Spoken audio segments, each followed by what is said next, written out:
you are like me, you might love the sound of a V8 engine, the sharp edges of a sports car. You might also bet your friend that your car is faster than his. But did you know that every year, more than 350,000 people die on the roads due to overspeeding?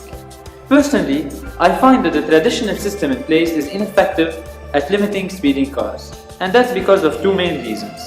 First, they aren't always accurate, and many times you might get out with no ticket. Or even if you do, you might slow down for the next week, the next month, but not forever. Secondly, the simple fact of having a fixed speed limit is illogical. The speed limit should vary depending on many factors, especially weather. That's why today I'm going to introduce you to the Smart Bump project.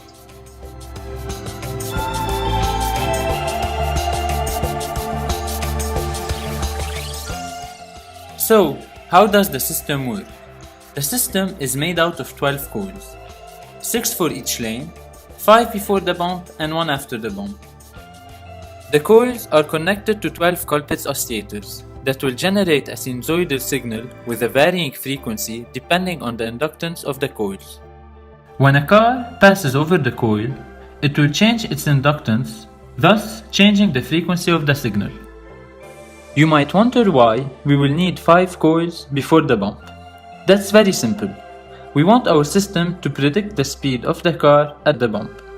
This is achieved as follows. The first 2 coils will find the initial speed of the car. The third coil will be used to find the speed between coils 2 and 3. Using this speed and the previous one, we can find the acceleration of the car. Solving the system will find the predicted speed at the bump. The last 2 coils are used to update the prediction in case the driver decided to slow down. We will need a very precise and high resolution analog to digital conversion unit. Here comes the role of the Arduino Uno.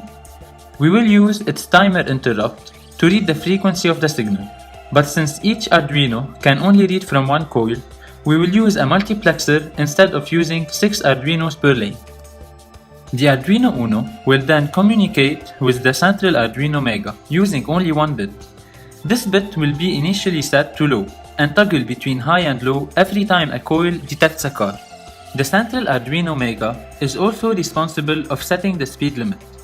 This is achieved by measuring the amount of rain, whether it's light rain, medium rain or heavy rain, as well as measuring the temperature to predict the formation of ice on the road. Moreover, it will also read the light intensity to predict how much time is needed for the road to dry. Finally, the set speed limit will be displayed on the 7-segment display.